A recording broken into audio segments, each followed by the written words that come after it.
Teu nome é mais alto. Diga! Teu nome é sobre. Nós vamos pensar sobre o tema a música e a igreja. O canto congregacional como forma de adoração.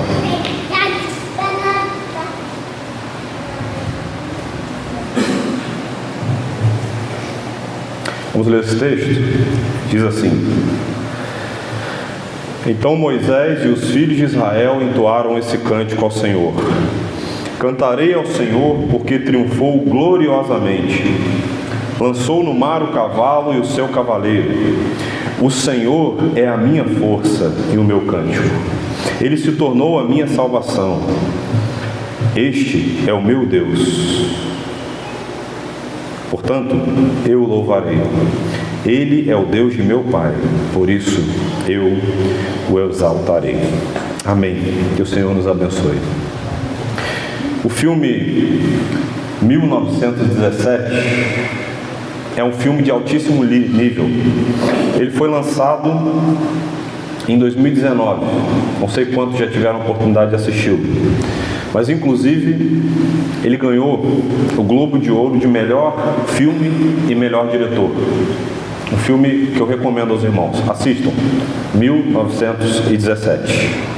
E esse filme, ele narra a história de 2 soldados do exército britânico.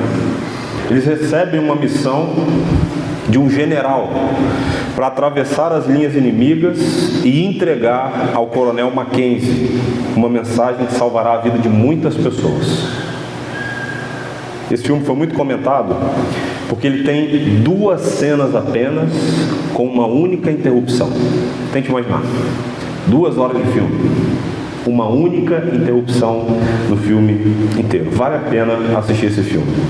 E no filme inteiro, aqueles 2 soldados do exército britânico, eles passam ali por situações adversas. Depois de muitos sacrifícios, de muita luta, o soldado Schofield, ele consegue encontrar o pelotão.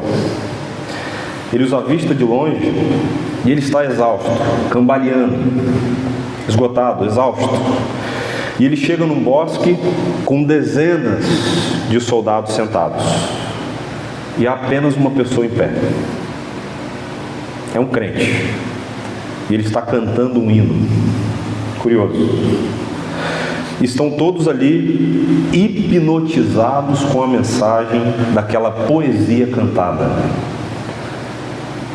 Schofield, então, exausto, tomba, ele cai. E ele fica ouvindo a canção.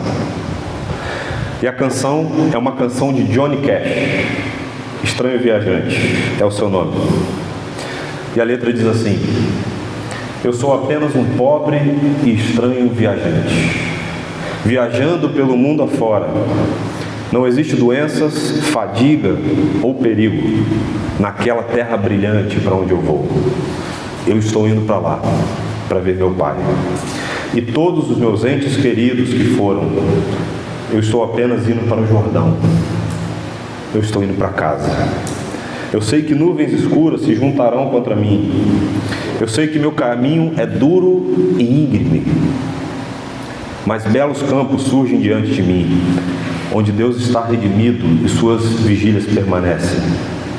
Eu estou indo para lá, para ver minha mãe. Ela disse que me encontraria quando eu viesse. Então, eu estou indo apenas para o Jordão. Só estou indo para casa. E a música, irmãos, desde sempre, ela tem sido um meio usado para acalmar o nosso coração, embalar as emoções e aquietar a alma. Em muitos momentos, ela pode trazer um bem, fazer um bem tão grande a nós, que nenhum de nós aqui hoje seria capaz de explicar, apenas por ouvir uma canção. Mas veja, toda música, em alguma medida, revela uma mensagem. E o que nós mais vemos por aí são mensagens equivocadas. Por exemplo, a preferência exacerbada pela melodia. Um problema crônico na igreja. belas melodias, excelentes melodias, mas com uma teologia prejudicada. O culto, por exemplo, nos movimentos carismáticos, tem abandonado cada vez mais a adoração centrada na pessoa de Cristo e se voltado ao antropocentrismo, colocando o homem no centro da adoração. E nós podemos dizer, com certeza, que boa parte desses movimentos está focado no que nós podemos chamar de fluir emocional. Mas veja, se por um lado as pessoas valorizam demasiadamente essa mensagem adocicada, valorizam demais as emoções, do outro lado, também há muita confusão com o advento da boa teologia no meio que nós vivemos. E há no mínimo alguns equívocos sobre a implementação do canto congregacional na igreja. Via de regra, o pensamento é assim. Vejam se vocês já não ouviram isso. Pastor, essa música mais tranquila, mais calma, é um canto congregacional? É ou não é? É uma das perguntas que, via de regra, os líderes ou pastores ouvem.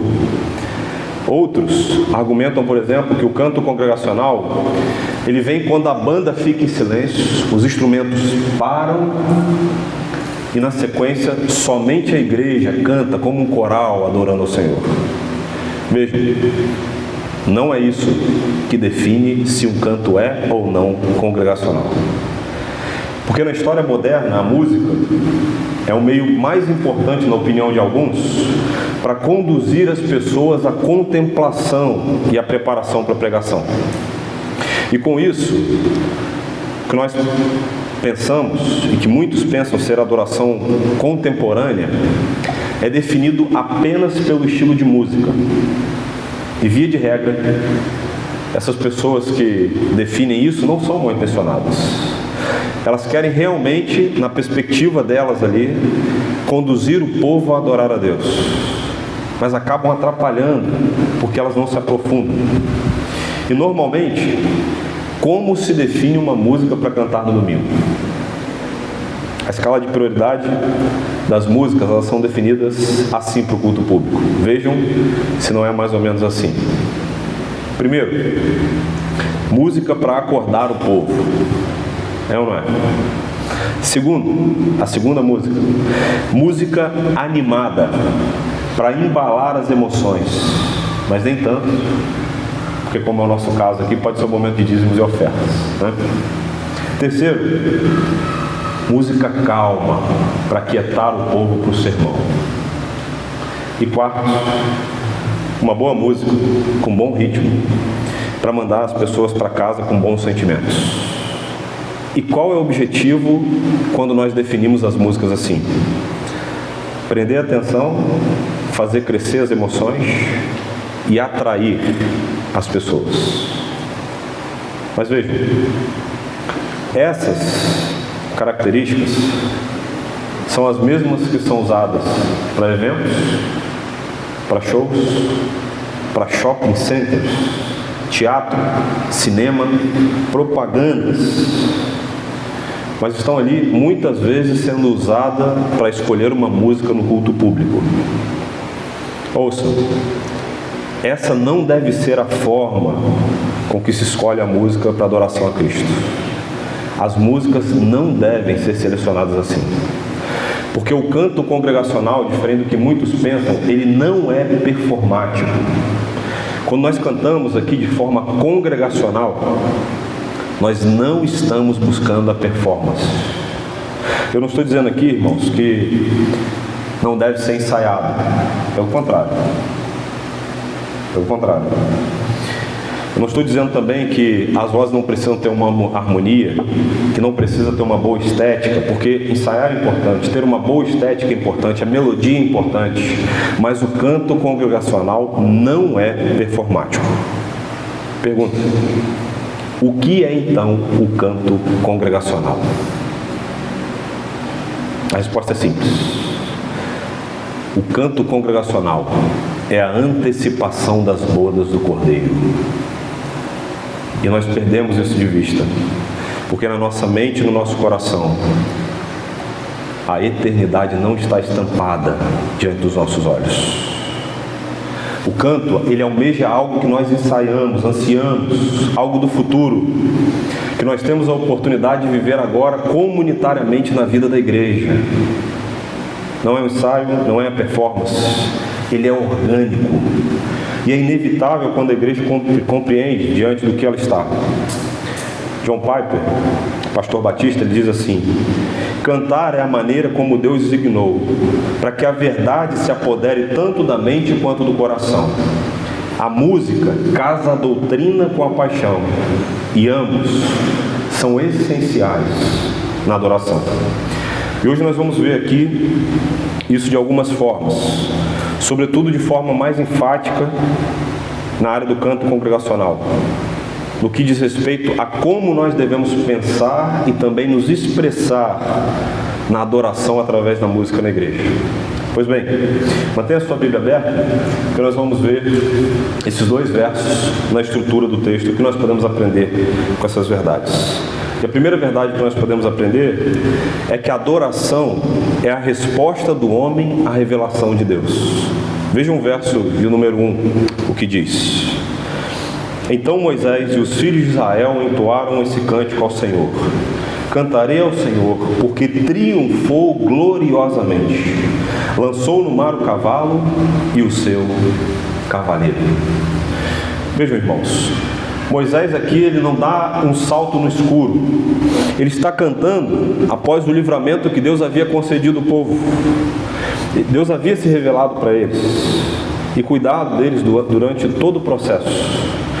Deus havia os conduzido do Egito ao deserto, da servidão à paz, da escravidão à liberdade. E uma vez que os inimigos, o povo de Israel, haviam ali se afogado quando eles estavam atravessando o mar, e que a liberdade era certa, o povo de Israel então agora irrompeu em cânticos e adorou o Senhor. É curioso porque basta uma análise bíblica detalhada que nós não somos informados de que esse povo aqui havia adorado a Deus enquanto eles estavam no cativeiro babilônico, quando eles estavam escravos no Egito. Mas via de regra, quando alguém está feliz, o que a pessoa faz? Canta. Canta. Pode até cantar quando está com medo, né? Está passando numa rua escura lá, passa cantando um corinho para ver se espanta alguma coisa ruim. Mas normalmente as pessoas que entendem a preciosidade do Evangelho são as pessoas que cantam. Agora observe, durante a fuga, nos momentos sombrios de perseguição e até mesmo diante das dificuldades, nós somos informados de que eles apenas reclamaram com Moisés, apenas se queixaram para que Moisés os deixasse voltar para o Egito. Talvez ali uma espécie de martirologia. Então faltava maturidade para eles entenderem que mesmo nas noites escuras da alma nós podemos entoar cânticos que nos fazem lembrar as verdades do Evangelho. Mas esse povo estava buscando paz em outras coisas. Somente a Escritura e em Cristo nós podemos encontrar a verdadeira paz, irmãos. Por exemplo, o livro dos Salmos é uma verdadeira coletânea de poesias, uma coletânea de músicas. No entanto, a expressão usada é saltério.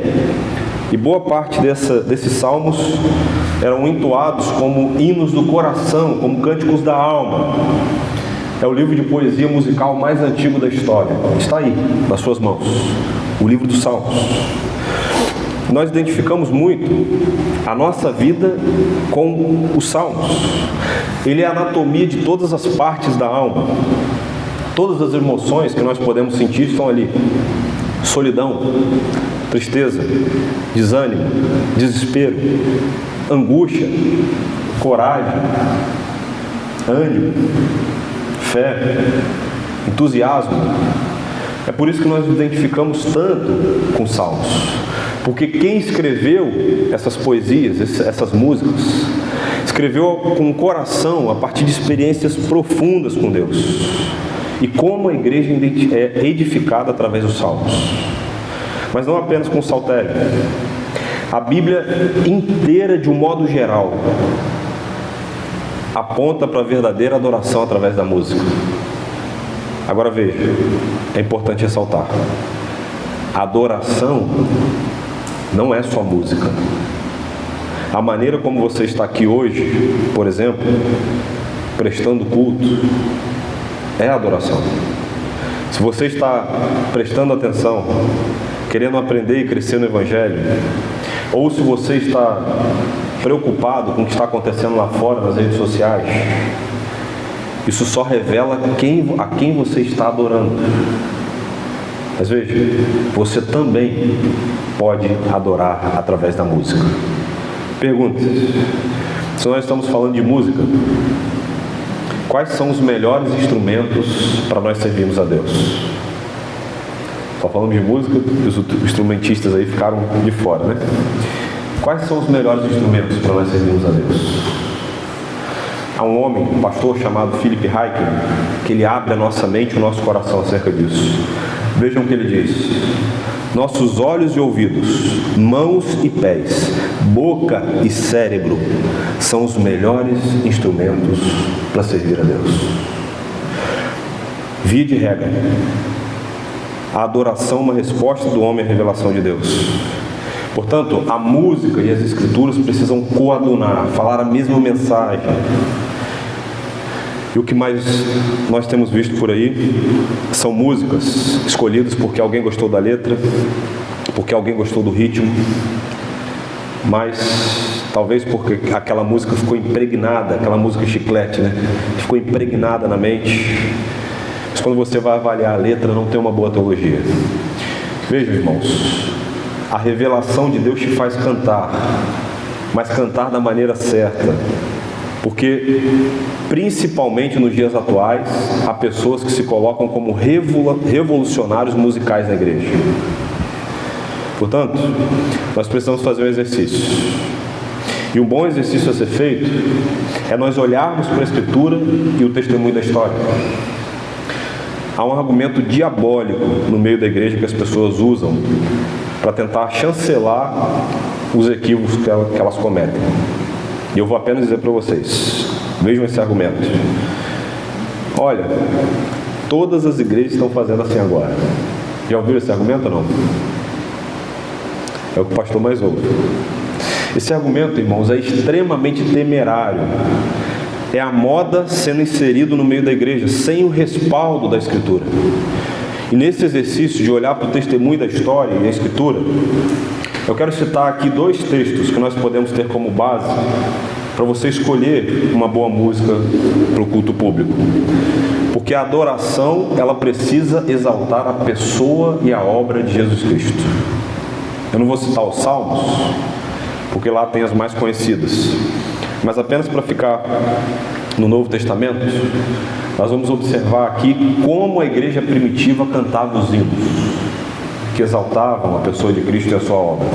Abra sua Bíblia em Filipenses, capítulo 2, versos 5 a 11. Está projetado na tela também. Diz assim: tenham entre vocês o mesmo modo de pensar de Cristo Jesus, que mesmo existindo na forma de Deus, não considerou ser igual a Deus, algo que deveria ser retido a qualquer custo. Pelo contrário, ele se esvaziou assumindo a forma de servo, tornando-se semelhante aos seres humanos e reconhecido em figura humana. Ele se humilhou, tornando-se obediente até a morte e a morte de cruz. Por isso também Deus o exaltou sobremaneira. Ele deu o nome que está acima de todo nome, para que o nome de Jesus se dobre todo o joelho, nos céus, na terra e debaixo da terra, e toda língua confesse que Jesus Cristo é Senhor, para a glória de Deus Pai. Segundo verso, Colossenses capítulo 1, verso 15 a 20, diz assim: Ele é a imagem do Deus invisível, o primogênito de toda a criação, pois nele foram criadas todas as coisas, nos céus e sobre a terra, as visíveis e as invisíveis, sejam tronos, sejam soberanias, quer principados, quer potestades. Tudo foi criado por meio dele e para ele, e antes de todas as coisas nele tudo subsiste. Ele é o cabeça do corpo, que é a igreja. Ele é o princípio, o primogênito dentre os mortos, para ter a primazia em todas as coisas. Porque Deus achou por bem que nele residisse toda a plenitude, e que, havendo feito paz pelo sangue da sua cruz, por meio dele, reconciliasse consigo todas as coisas, quer sobre a terra, quer sobre os céus. Vejam, estes dois textos apontam para a pessoa de Cristo Jesus, e eles são conhecidos pela tradição como dois cânticos entoados pela igreja primitiva. João Crisóstomo, um dos pais da igreja, ele diz assim: são cânticos exaltando o Senhor. João Calvino diz que são hinos de confissão cristológica solene. Quanto tempo tem esses cânticos? R.C. Sproul, agora, há pouco tempo atrás, nos diz que esse trecho aqui de Filipenses é o hino da quenose entoado pela igreja. Vejam, para trazer para os nossos dias, Gordon Fee, comentarista do Novo Testamento, ainda vivo, ele diz o seguinte: Paulo não está criando os versos, mas ele está citando uma parte da tradição, um hino, um poema e confissão que já era familiar aos seus leitores. Eram músicas cantadas pela igreja. A segunda música que nós cantamos aqui hoje é uma música que tem quase 2000 anos. Eis o dia, escrita pelos pais da igreja. Vocês sabiam disso? Belíssimas músicas que estão aqui cantadas com as verdades centrais do Evangelho. A música, portanto, irmãos, não é apenas estética, mas ela é teológica, e ela comunica verdades centrais do Evangelho. E é por esse motivo que a adoração cristocêntrica, ela se distingue por colocar Cristo no centro, como fundamento, conteúdo e destinatário do louvor. É a resposta do homem à revelação de Deus. Mas há uma segunda verdade que nós podemos aprender ainda nesse texto. Ouça, a música busca exaltar a Deus, não ao cantor e também não ao público. Vejam o que diz os dois versos que nós lemos mais uma vez. Verso 1 e 2 de Êxodo, capítulo 15. Então Moisés e os filhos de Israel entoaram esse cântico a quem? Ao Senhor. Cantarei ao Senhor porque triunfou gloriosamente. Lançou no mar o cavalo e o seu cavaleiro. O Senhor é minha força e o meu cântico. Ele se tornou a minha salvação. Este é o meu Deus, portanto eu louvarei. Ele é o Deus de meu Pai, por isso eu exaltarei. Vejam, Moisés aqui, ele não está cantando que ele venceu a batalha. Ele não está cantando porque ele vai prosperar pelo seu próprio braço, pelos seus próprios meios, por sua cognição, por sua liderança, pelas pessoas que estão com ele ali na jornada. Ele sabe que ele não poderia ter avançado um passo sequer se não fosse o Senhor, se não fosse a graça de Deus. E se nós comparássemos esse canto de Moisés com os cantos atuais, que boa parte da igreja canta hoje, como é que ficaria a situação? Haveria um grande contraste, irmãos. A música que exalta o povo, ou que exalta o cantor, ela não é neutra, mas revela a verdadeira adoração. É importante pensar sobre isso, porque, como nós temos falado, a Bíblia trabalha com questões antagônicas, polos opostos. Não há meio termo. Como disse aos irmãos, sim, não. Tudo que proceder disso provém de quem? Do maligno. Deus, diabo, céu, inferno. São polos antagônicos. Não há meio termo. Ou você adora a Deus, ou você não adora a Deus. Portanto, ou o homem adora a Deus, ou ele rejeita a Deus. E ele pode fazer isso, mesmo sentado domingo após domingo no banco da igreja, frequentando os cultos, todos os domingos. E eu quero fazer aqui duas aplicações para nós pensarmos sobre essa relação entre a música e a igreja. A primeira delas: coloque as lentes do Evangelho para adorar ao Senhor, ame a Deus e ame a sua palavra. Há uma grande diferença, hoje em dia, entre o povo da Bíblia e a Bíblia do povo. Percebam que é parecido, mas há uma grande diferença. E o que mais se vê por aí são pessoas adicionando palavras às Escrituras, prometendo o que Deus não prometeu. E essa visão, irmãos, acabou se estendendo para a música, infelizmente. Então, para que você busque exaltar a Deus diante da música, é importante você colocar as lentes corretas do Evangelho, para que com as lentes corretas você possa adorá-lo de forma adequada. E um dos maiores desafios de ser cristão no mundo é abrir mão da sua vontade para satisfazer a vontade de Deus. Quer ver uma música? Eu vou citar apenas uma, que nós cantamos dia após dia nas igrejas, e certamente você cantou. Sucesso, de Aline Barros. Digno é o Senhor. Graças eu te dou, Pai, pelo preço que pagou, sacrifício de amor que nos comprou, ungido do Senhor. Pelos cravos em tuas mãos, graças eu te dou, ó meu Senhor. Agora veja, essa música, no primeiro verso, tem uma condição herética extremamente grave. Vocês sabiam disso? Graças eu te dou, Pai. Pergunta: quem morreu na cruz? O Pai ou o Filho? O Filho. Isso foi uma condição teológica combatida pelos pais da igreja, e um dos homens que levantaram contra essa doutrina, chamada de patripacianismo, foi Tertuliano. Combateu duramente esse erro teológico acerca de Deus ser uma pessoa apenas, que se vestia de outro. Nós servimos a um Deus trino. E qual é a obra que nós servimos a esse Deus?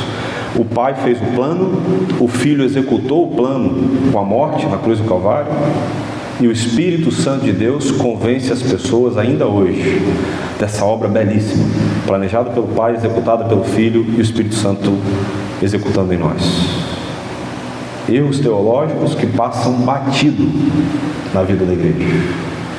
Aqui nós mudamos essa primeira palavra e nós cantamos: graças eu te dou, Jesus, pelo preço que pagou. Portanto, se nós podemos colocar essa expressão aqui, não somente o desafio de combater as heresias nas igrejas é um grande desafio hoje, mas eu diria que há um desafio ainda maior, de identificar o que é e o que não é heresia, segundo as Escrituras. Essa é a primeira aplicação. Mas há uma segunda.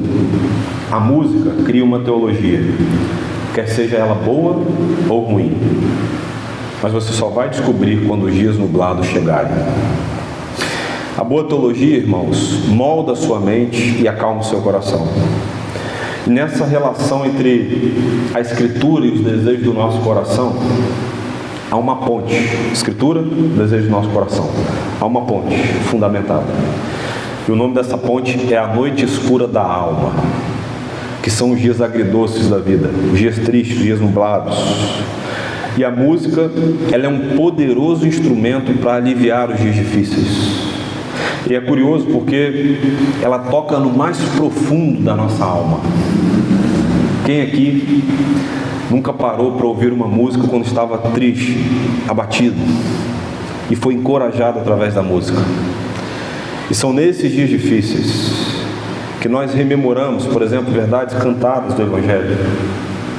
Trazemos à memória boas músicas, belas músicas, que nos lembram das promessas de Jesus.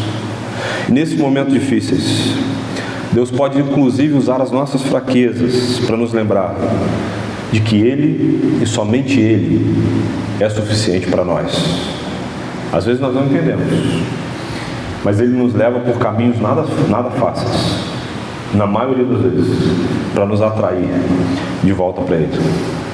Eu queria ilustrar isso com a história de uma mulher chamada Fanny Crosby. Ela viveu no século XIX, foi uma notável mulher. teve uma grande influência naquele contexto, influenciou muito, contribuiu muito para a música na história da igreja. Durante a caminhada dessa mulher, para vocês terem noção, ela escreveu mais de 9.000 hinos, que por muito tempo, e ainda hoje, são cantados na vida da igreja. Por exemplo, Que Segurança Sou de Jesus, foi um hino de composição dessa mulher. A Deus Demos Glória, outro hino também de composição da Fanny Crosby. Hinos belíssimos têm a autoria dessa mulher. Nosso cantor cristão, por exemplo, é recheado de hinos da Fanny Crosby. Mas essa mulher, que tanto contribuiu com o avanço da boa música cristã na igreja, por um erro médico, perdeu a sua visão quando ainda era criança, aos 8 dias de vida. Cresceu cega. Tenta imaginar, 8 dias de vida. E ela questionou a Deus durante muitos anos. Havia uma briga dela contra Deus. Mas na adolescência, ouvindo o Evangelho, a fé vem de ouvir e ouvir a palavra de Deus, o seu coração foi alcançado pela graça e ela se rendeu ao Evangelho. E ela se libertou de toda aquela amargura, do sofrimento, e aquelas crises existenciais se derreteram diante do Evangelho. E ela encontrou no Evangelho, através da música, sentido para viver. Não é de se admirar que algumas pessoas sentiam pena dessa mulher, uma fatalidade que a afastava das pessoas. Como eu disse, muitas vezes nós não entendemos o caminho que a providência nos leva. Nenhum de nós é capaz de dizer: eu sei por onde o Senhor está me levando. Nenhum de nós. Mas nós conhecemos o Senhor. E certo dia, na igreja que essa mulher servia, tinha um pregador convidado. O pregador convidado é um problema, irmãos. O pastor que convida nunca sabe o que ele vai falar, né? A gente fica ali orando para que Deus abençoe, dê graça. Mas esse pregador convidado, ele fez uma afirmação infeliz depois de ouvi-la cantar uma canção. Ele disse assim: eu acho uma grande tristeza que o mestre não tenha lhe dado visão. Uma jovem tão habilitada, tão capaz, mas cega. Ela estava sentada no banco, no primeiro banco, e ela ouviu todo o sermão do pregador em silêncio, fazendo até algumas anotações. Mas para o azar do pregador, ela subiria de novo para cantar a última música.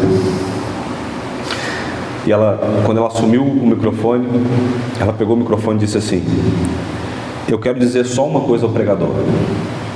Não há um só dia da minha vida em que eu não agradeça a Deus pela minha cegueira.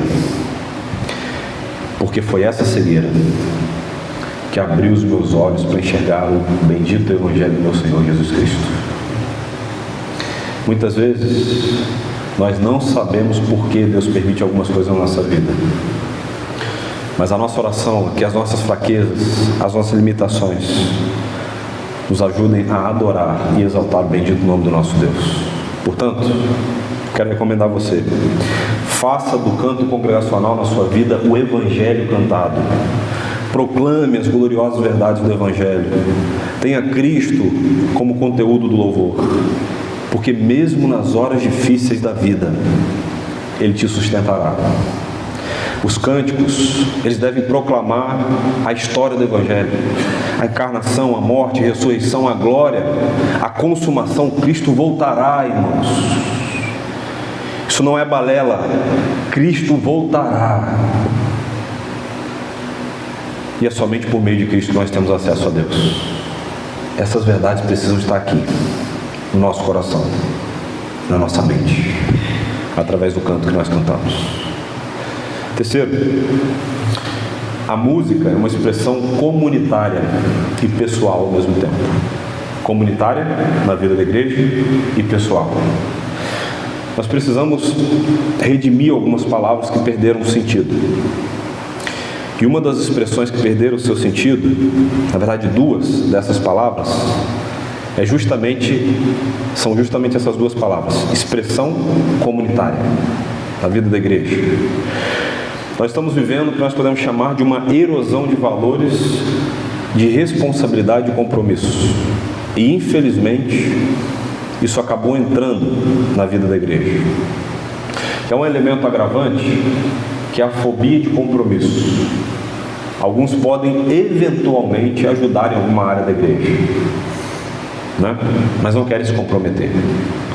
E quando nós vamos examinar a fundo a raiz desses problemas, nós encontramos na década de 60, no século passado, o advento de uma natureza grande, né, de revoluções de natureza anticristã, que estão fazendo estrago no mundo até hoje. E essa agenda revolucionária, que foi estrategicamente posta em prática, ela promoveu mudanças culturais sem precedentes.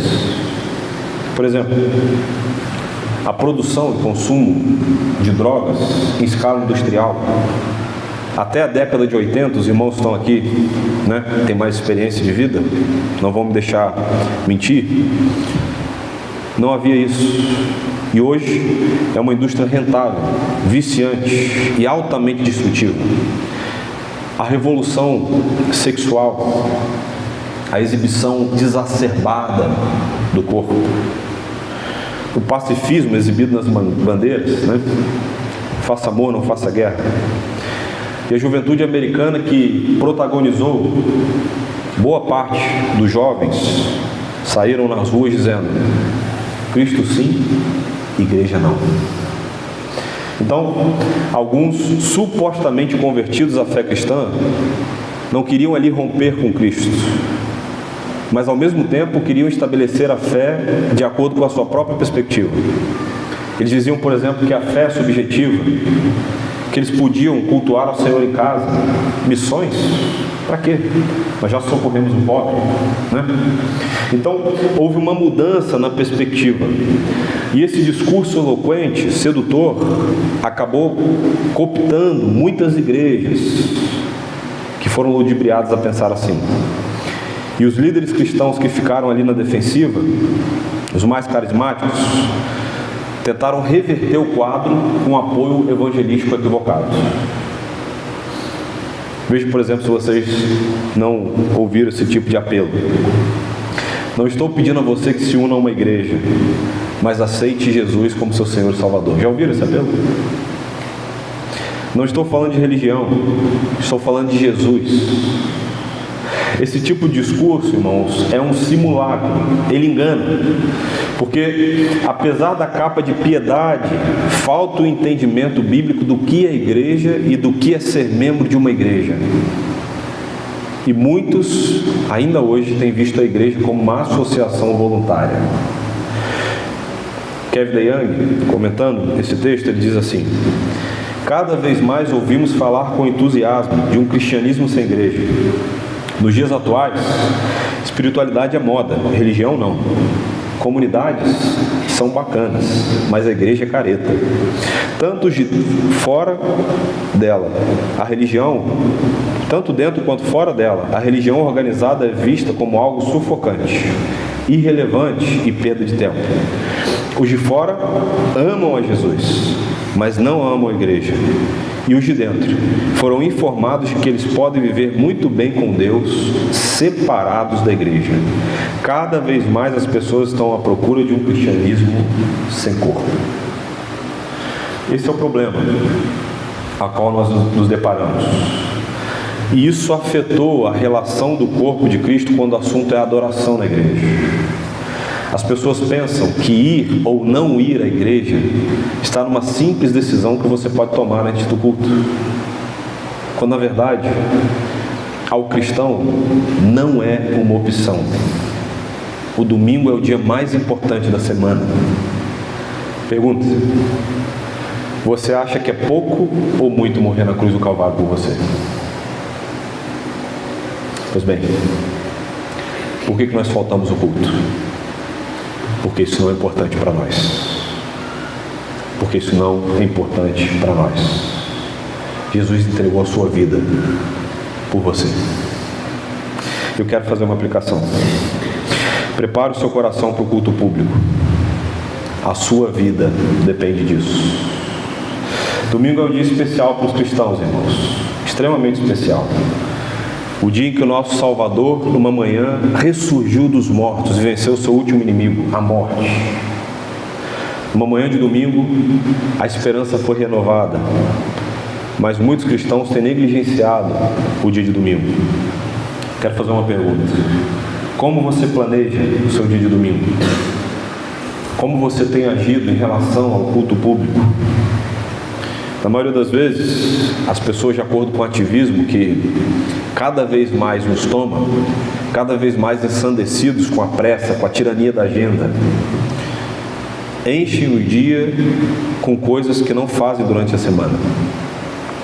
E o domingo para muitos é o dia de reencontrar a família, o dia de ir à praia, o dia de trabalhar para adiantar as coisas da semana, o dia de visitar os amigos, o dia de jogar bola, o dia de assistir um filme ou um jogo de futebol do seu time. E gastam toda a sua energia com essas coisas. E quando chegam na igreja, no final do dia, para prestar o culto público, a maioria está cansada. Cansado. Não presta atenção. Às vezes até tira um cochilinho rápido ali. Eu falo isso com muito amor aos irmãos. Ouça, não negligencie o culto público. O seu coração ele precisa ser preparado para ouvir e responder a mensagem do Evangelho. Para ouvir e responder a mensagem do Evangelho. E muitas vezes você está priorizando outra coisa, ao invés de priorizar aquele que entregou a sua vida por você.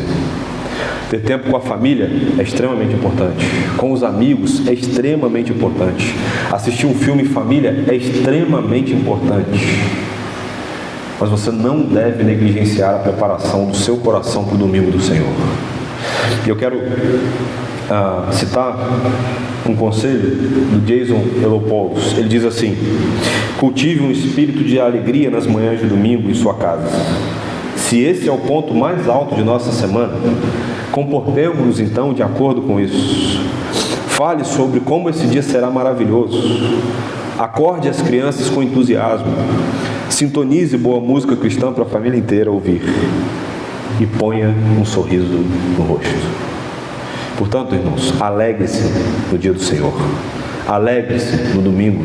Alegre-se no dia da ressurreição. Alegre-se no Senhor. E a música tem um papel duplo muito rico no culto público do domingo. Primeiro, ela é uma expressão pessoal. Cada um de nós aqui chegou aqui com uma dificuldade diferente, com um problema diferente da semana, com lutas diferentes. Nenhum de nós tem os mesmos problemas aqui hoje. E cada um canta com uma resposta íntima a Deus.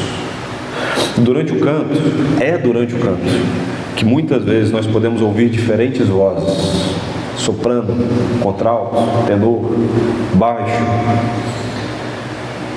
E o canto da voz das alegrias, as dores, as lutas, a gratidão individual. E mesmo no meio da multidão, cada um pode cantar e orar, chorar ou se alegrar através do canto.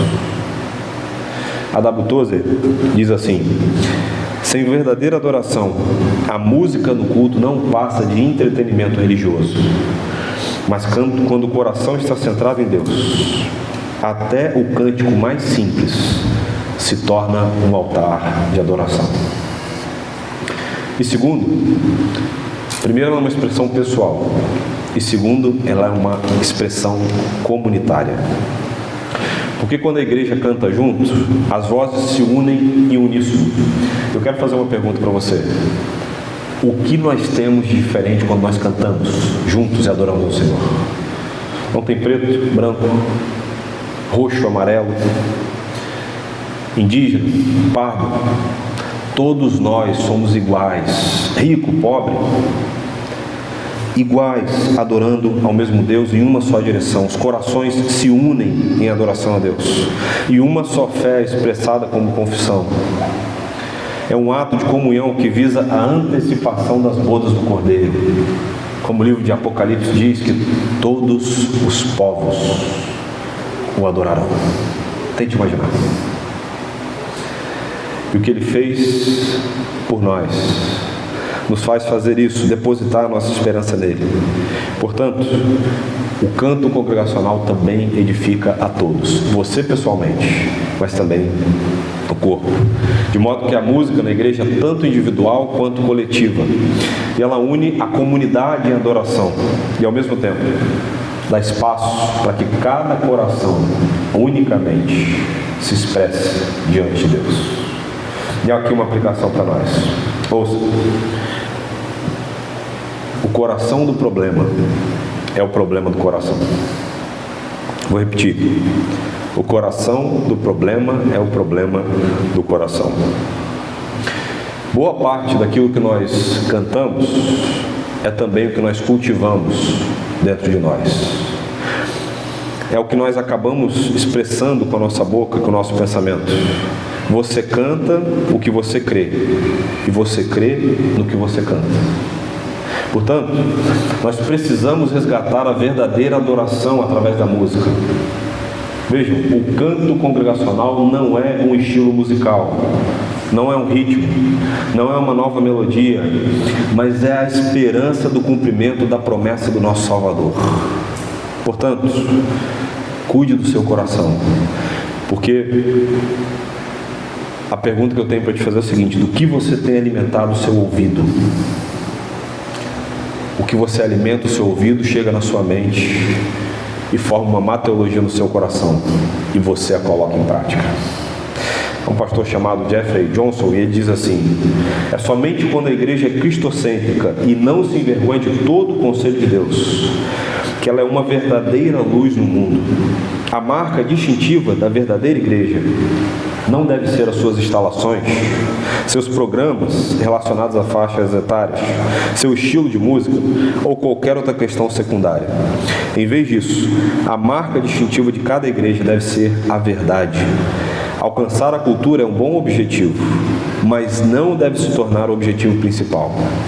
Quando faz, a igreja não pode alcançar a cultura efetivamente. Um testemunho prejudicado é a última coisa que o mundo precisa. E esse testemunho também é dado através da música. Quer caminhar para a conclusão? Com uma história. Também na década de 60, que nós comentamos aqui. Na década de 60, para ser mais preciso, em 1968, houve uma mobilização estudantil que estourou na Europa. Eclodiu ali uma onda de liberalismo social no Ocidente. E os alunos ali, inspirados pela visão do marxismo cultural da antiga escola de Frankfurt, acabaram ali tomando um caminho sem volta. Uma guerra cultural sem precedentes. E muitos estudantes saíram pela rua pregando revolução, sublevação dos operários, revolução sexual, o livre comércio de drogas, o fim da moral conservadora, e declararam guerra contra os valores judaicos cristãos. Os lemas que eles usavam eram os seguintes: é proibido proibir. O sagrado, eis aí o nosso inimigo. Esses eram os dois lemas que mais eram proclamados. Um tempo de incertezas, caótico, lutas, dificuldades sem precedentes, que os nossos valores ali acabaram enfrentando e sofreram oposição. Mas veja, Deus sempre preserva um remanescente fiel. E um casal que vivia nesse contexto de extrema arrogância, avanço contra os valores judaicos cristãos, e esse casal se viu num grande dilema. Qual era o dilema? Eles queriam ter mais filhos, né? Eles tinham 2 meninas, eles tinham um sonho de ter mais filhos, e eles pensaram assim: vale a pena trazer uma criança ao mundo nesse sombrio e duvidoso tempo sem segurança? E ainda hoje há muitos pais que se fazem a mesma pergunta, né? E eles tomaram a decisão de, mesmo que o cenário fosse o contrário, mesmo que as incertezas e preocupações estivessem presentes, eles seguiriam a vontade do Senhor. E eles tiveram um filho, o 3º filho do casal. o primeiro menino. E o nascimento desse menino renovou a esperança deles. E com a esperança renovada, eles escreveram uma canção. Vejam, a alegria, a esperança nos move a cantar. E eles registraram as seguintes palavras nos seus diários. Vejam, nós escrevemos um hino após um período de tempo em que nós tivemos uma espécie de seca. Não tínhamos escrito nenhuma canção por um bom tempo. Também era o fim de 1960, quando o nosso país estava passando algumas grandes turbulências com o crescimento da cultura das drogas e com a teoria de que Deus estava morto avançando no país. Era também o pico da guerra do Vietnã e minha esposa Glória estava esperando o nosso filho Benji. Lembro o que pensávamos naquele tempo. Este realmente é um pobre tempo para trazer uma criança ao mundo. E quando orávamos, uma mensagem veio a nós. Agora ouçam. Quão doce é segurar o nosso filho recém-nascido e sentir o orgulho e a alegria que ele proporciona. Mas melhor ainda é a garantia de que essa criança poderá enfrentar esses dias de certeza, porque Cristo vive. E vivendo esse dilema, esse casal, William e Gloria Gaitner, olhavam para o contexto que não enxergavam soluções, crises, guerras, o avanço de uma cultura socialmente liberalizante e anti-Deus no Ocidente. Então, mesmo com esse cenário caótico, com seus filhos, ou melhor, com seu filho Benji no braço, eles escreveram um dos hinos mais belos e congregacionais que nós podemos ainda hoje cantar. Porque Ele vive. Deus enviou o seu Filho amado para me salvar e perdoar. Na cruz morreu pelos meus pecados, mas ressurgiu e vivo, pois com o Pai está. Porque Ele vive, posso crer no amanhã. Porque Ele vive, temor não há. Mas eu bem sei, eu sei que a minha vida está nas mãos do meu Jesus que vive está. E quando enfim chegar a hora em que a morte enfrentarei, sem medo então terei vitória e verei na glória o meu Jesus que vivo está. No registro de um enólogo chamado Cecílio McConnell, ele afirma que eles compuseram essa belíssima canção com seu filho Benji nos braços da sua mãe.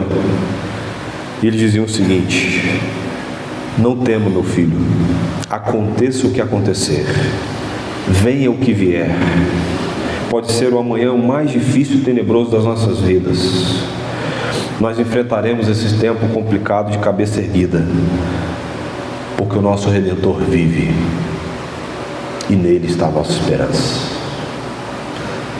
E há muita gente, ainda hoje, reduzindo o bom testemunho do canto congregacional. Nós só podemos seguir em frente, nós só podemos continuar, porque Ele vive.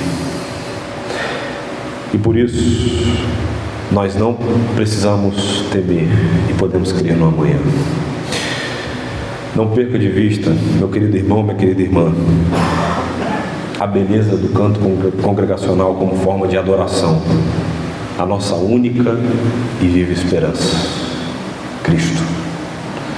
Caminhando para o final, John Calvino diz assim: não devemos considerar os cânticos simples prazeres, mas os devemos deferir ao fim pelo qual foram instituídos, mover-nos a invocar e louvar a Deus, a elevar os nossos corações a Ele, a consolar-nos e meditar na sua bondade, sabedoria, justiça e poder. É a música sendo alicerçada na palavra, conduzindo o coração à reverência, sem distração e sem excesso. Eu quero fazer 3 afirmações finais para que nós possamos sair daqui hoje com algumas aplicações práticas. Vejam, a música na adoração não é um mero ornamento, mas a expressão da centralidade de Cristo. Sobre essa pedra edificarei a minha igreja. Quem é pedra? Não é Pedro, é Cristo. Quando a igreja canta, segundo, centrada na pessoa de Cristo, ela proclama o Evangelho e antecipa o louvor eterno. Nós olhamos cantando, sabendo que um dia Jesus virá e juntos, todos nós, adoraremos ao Cordeiro. Terceiro, a adoração cristocêntrica através da música é o testemunho vivo de que dele, por ele e para ele são todas as coisas. Amém? Vamos orar e na sequência nós vamos cantar ao único. Teu nome é mais alto. Diga! Teu